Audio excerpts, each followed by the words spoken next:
ఓం శ్రీ విద్యాం జగతాం ధాత్రీం సర్గస్థితిలయేశ్వరీం నమామి లలితాం నిత్యాం మహాత్రిపురసుందరీం yeah దేవీ సర్వభూతేషు దయారూపేణ సంస్థితా నమస్తస్యై నమస్తస్యై నమస్తస్యై ఓం నమో నమః. అమృతాత్మస్వరూపులైన మీ అందరికీ మీ తల్లి అవ్యాజ్యమైనటువంటి మాతృప్రేమనందిస్తూ శ్రీ లలితా రహస్యనామ సహస్రాలను హయగ్రీవ భగవానుడు సాక్షాత్ మహావిష్ణువు గురు అగస్త్యుల వారికి సాక్షాత్ ఈశ్వరుని యొక్క అవతార స్వరూపుడైనటువంటి గురు అగస్త్యుల వారికి లలితా రహస్యనామ సహస్రాలను ప్రబోధిస్తూ ఉన్నారు. ఇందులో 39వ మంత్రం కామేశజ్ఞాత సౌభాగ్య మార్ధ్వమూరు ద్వయాన్విత అన్నటువంటి మంత్రాన్ని గురించి మనం మాట్లాడుకుంటున్నాం. జగదంబ యొక్క ఉత్తమ సాముద్రిక లక్షణాలను గురించి వర్ణించే మంత్రాలు ఇందులో మనకు కనపడుతున్నాయి. కామేశ్వరుడు, మహాకామేశ్వరుడు, మహాకామేశ్వరి లలిత భవాని, వీరిద్దరూ ఆది దంపతులు. తండ్రిని గురించి తల్లికి మాత్రమే తెలుస్తుంది, అలాగే తల్లికి తండ్రిని గురించి తెలుస్తుంది. వీరిద్దరికీ ఒకరిని గురించి ఒకరికి తెలుస్తుంది. కానీ జగత్తులో ఉన్నటువంటి సామాన్యులైనటువంటి మానవులకు మణిద్వీపాది నివాసిని అయినటువంటి జగన్మాత శ్రీ లలితా భవానీ దేవిని గురించి, మహాకామేశ్వరుని గురించి ఎలాగ తెలుస్తుంది? వీరిద్దరు ఆది దంపతులు. అఖిలాండ కోటి బ్రహ్మాండాలన్నిటినీ సృజించినటువంటి వారు, సకల ప్రాణికోట్లందరికీ తల్లిదండ్రులు ఈ ఆది దంపతులు. అందులో ఈ మంత్రం అపురూపమైనటువంటి ఆ జగజ్జననీ జనకుల యొక్క దివ్యత్వాన్ని దర్శించమంటూ ఈ 16 బీజమంత్రాలు కలిగినటువంటి ఈ షోడశాక్షరి మహామంత్రరాజం మనకు సమయమత తత్వాన్ని గురించి రహస్యంగా ప్రబోధిస్తుంది. లలితాంబిక ధ్యానంలో 2 ఆరాధనలు ఉన్నాయి. ఒకటి కౌళాచారం, రెండవది సమయాచారం. కౌళాచారంలో వారి వారి కుల మతాలను అనుసరించి వారు కౌళాచారంలో అనేక విధానాలతో, తాంత్రిక విధానాలతో, అనేక విధానాలతో అంబను పూజిస్తూ ఉంటారు. సమయాచారంలో దహరాకాశ రూపిణి అయినటువంటి తల్లిని ధ్యానించి ఆ ఆది దంపతులను అపారమైనటువంటి దివ్య వెలుగుగా హృదయాకాశంలో దర్శించేటువంటి దాని గురించి ఈ మహామంత్ర రాజము రహస్యంగా మనకు సూచనను ప్రసాదిస్తూ ఉంది. పరమేశ్వరుడు ఎలా ఉంటాడు? శతరుద్రియ మంత్రంలో ఆయనను గురించి ఇలాగ వర్ణించబడుతుంది. అసౌ యస్తామ్రో అరుణః అంటుంది రుద్రం. అఖండమైనటువంటి ఆ మహాకామేశ్వరుని యొక్క దివ్య తేజస్సు అరుణరాగరంజితమైనటువంటిది అంటూ ఈ మంత్రరాజం వర్ణిస్తూ ఉంది. అసౌ యస్తామ్రో అరుణః, అరుణరాగరంజితమైనటువంటి కాంతి లహరి ఆ మహాకామేశ్వరుడు. జగదంబ ఎలాగా ఉంటుంది? పాశాంకుశేక్షు కోదండ ప్రసూన విసికాం స్మరేత్ ఉజ్జత్కోటి రవిప్రఖ్యాం శ్రీ లలిత మహాత్రిపుర సుందరీం. జగదంబ ఎలాగా ఉన్నది? చతుర్బాహువులలో పాశాంకుశాలు, ఇక్షుకోదండము, పంచబాణాలను ధరించి ఉజ్జద్భాను రవిప్రఖ్యాం, అప్పుడే ఉదయిస్తున్నటువంటి కోట్ల సూర్యుల యొక్క దివ్యమైన అరుణరాగరంజితమైనటువంటి కాంతులతో ఆ లలితా త్రిపుర సుందరీదేవి శివకామేశ్వరుని యొక్క వామాంక భాగంలో విరాజిల్లుతూ తపోధనులు, యోగీంద్రులు, పరమహంసలు తమ హృదయాకాశంలో, తమ దహరాకాశంలో ఈ వెలుగును, కోటి సూర్యప్రకాశమానమైనటువంటి ఈ వెలుగును సాక్షాత్కరించుకుంటారు. పరమహంసలు, యోగీంద్రులు తమ హృదయంలో ఈ ఇద్దరిని కలిసి ఎలాగ దర్శిస్తారో శృతి ఇలాగ చెప్తుంది. ఏన భాష సర్వమిదం విభాతి. అనంతమైనటువంటిది ఈ తేజస్సు, ఇట్టిది అని వర్ణించరానటువంటిది ఈ తేజస్సు. ఈ తేజస్సును దర్శించాలి అంటే భౌతికమైనటువంటి నేత్రాలు సరిపో. ఏ నేత్రం కావాలి? అంతర్నేత్రం వికసించాలి, జ్ఞానమయ చక్షు వికసించాలి. దివ్యమైనటువంటి ఆ హృదయ నేత్రంతోనే ఈ దివ్యాతి దివ్యమైనటువంటి అఖండమైన కోట్ల సూర్యప్రకాశమానమైనటువంటి ఈ తేజస్సును తపోధనులు, యోగీంద్రులు, మహాజ్ఞానులు, వీతరాగులు, రాగద్వేష రహితమైనటువంటి హృదయం కలిగినటువంటి జ్ఞానులు దర్శిస్తారు. వారు ఈ జగత్తులో ప్రతి ప్రాణిని భగవత్ స్వరూపంగా సాక్షాత్కరించుకుంటారు. ఈ సకల చరాచర సృష్టి సర్వంలో ఉన్నటువంటి ప్రతి ప్రాణి కోట్లు కేవలం ఆ భగవంతుని యొక్క దివ్యమైనటువంటి స్వరూపాలు. అందువలన అటువంటి బ్రహ్మజ్ఞాన దృష్టితో సమాజాన్ని మనం సేవించినప్పుడు ఆ సేవ నిజమైనటువంటి సేవ అవుతుంది. ఆ సేవ సఫలీకృతమవుతుంది.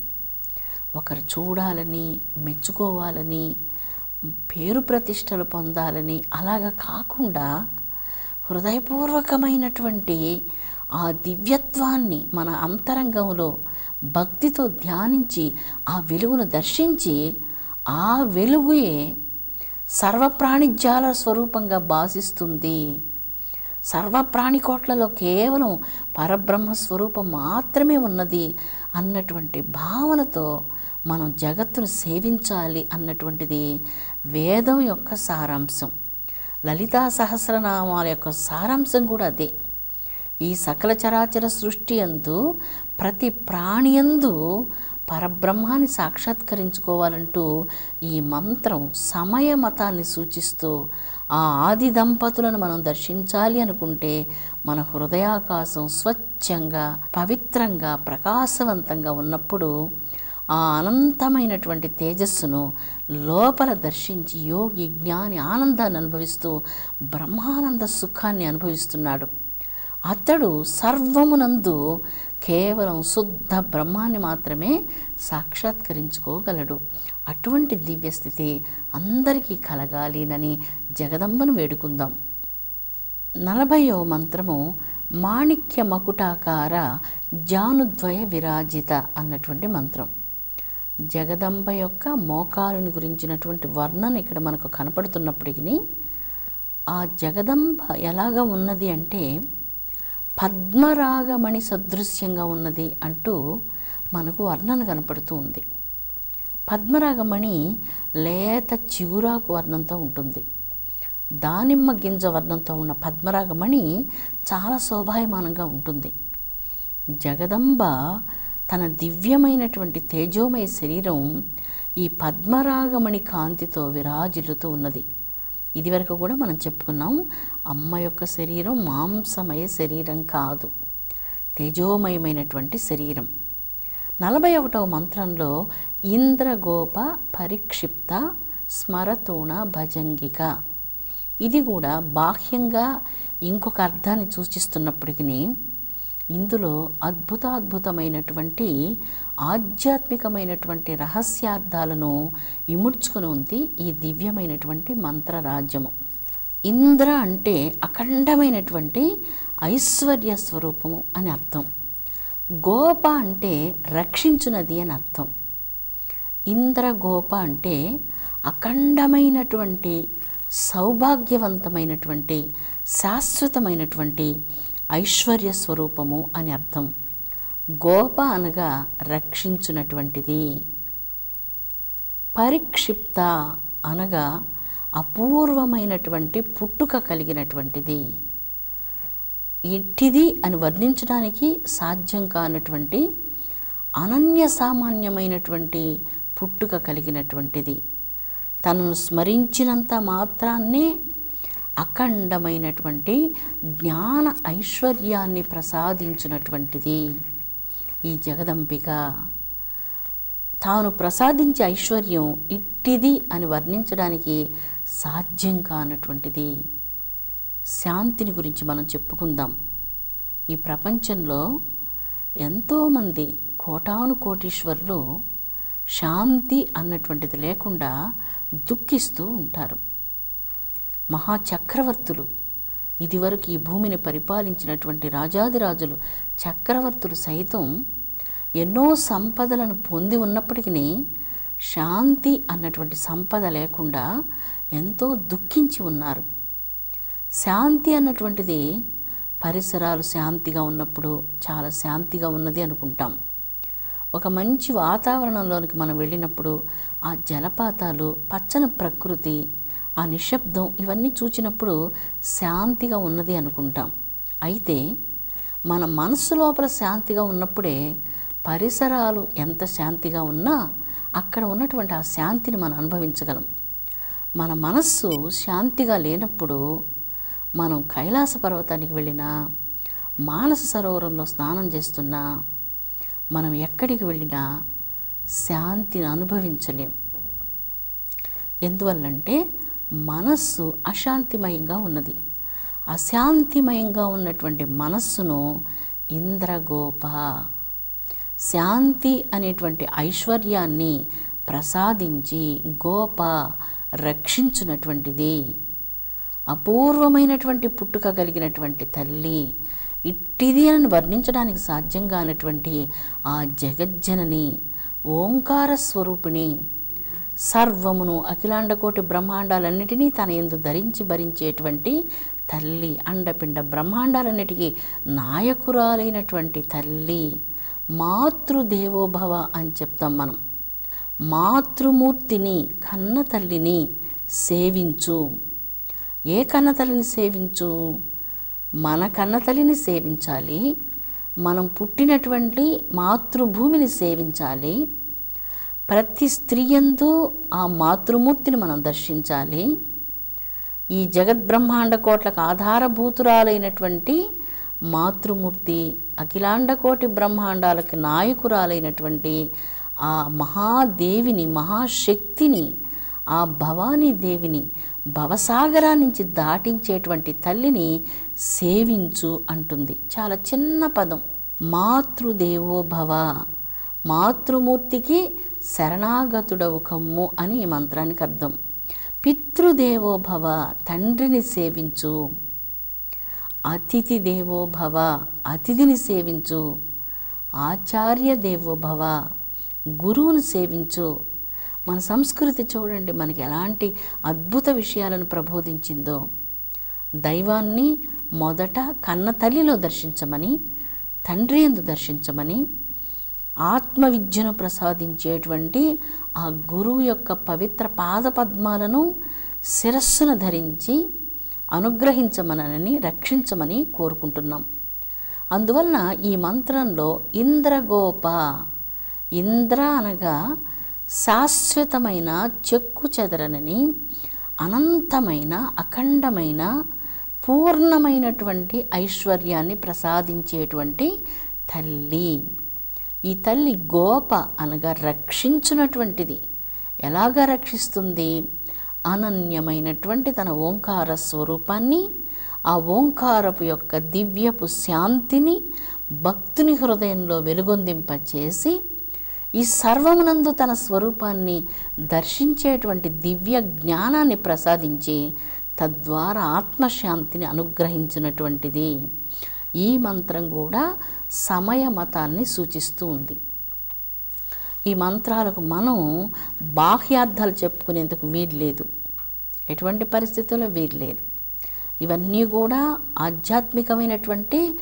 ఆధ్యాత్మిక రహస్యాలతో ఉన్నటువంటిది. అందుకే కదా రహస్యనామ సహస్రం అని శ్రీ లలితా సహస్రనామాలు చెప్పుకుంటాం.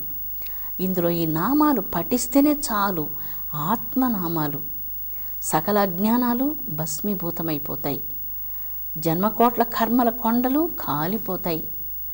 ఏ విధంగా అగ్నిలో పడినటువంటి దూది భస్మం అవుతుందో, పాపరాశి తల్లిని స్మరించినంతనే భస్మీభూతమవుతుంది. చాతుర్వర్ణ్యాల వారందరూ కూడా జగదంబను సేవించవచ్చు, జగదంబ యొక్క శ్రీచక్రాన్ని పూజించవచ్చు. అలా పూజించవచ్చునని శాస్త్రాలు బాగా నొక్కి ఒక్కాణిస్తూ ఉన్నాయి. అందరూ తల్లిని సేవించవచ్చు. లలితా సహస్రనామాలు భక్తితో, హృదయపూర్వకమైనటువంటి ఆర్తితో ఎవరైనా అమ్మ యొక్క దివ్యనామాలు పఠించవచ్చు. ఈ నామస్మరణం వల్ల మానవునికి జీవన్ముక్త స్థితి ప్రసాదిస్తుంది తల్లి. అందరికీ అమ్మను ఎరుగటం సాధ్యం కాదు. అయితే అమ్మ పూజ వలన, అమ్మ ప్రార్థన వలన మీరందరూ ఎంతో భక్తిగా ఉంటారు. మహాభక్తులు ఉన్నారు, మాతృమూర్తిని సేవించే భక్తులు. మీకు ఇక జన్మ ఉండనే ఉండదు. అలాంటి జీవన్ముక్త పదవిని జగదంబ మీకు ప్రసాదిస్తుంది. తల్లి నామాలు అంత పవిత్రమైనటువంటివి కదా. ప్రతిరోజు శ్రద్ధ, భక్తి, పరిపూర్ణమైనటువంటి విశ్వాసంతో మాతృదేవోభవ అంటూ ఆ జగదంబను సేవించండి. ముక్తి మీకు కరతలా మలకమవుతుంది. జీవన్ముక్తులవుతారు. పరిపూర్ణమైనటువంటి శాంతిని పొంది ఆ శాంతిని మీరు అందరితో పంచుకోగలుగుతారు. విశ్వశాంతి వర్ధిల్లునుగాక. ఓం శాంతి శాంతి శాంతి.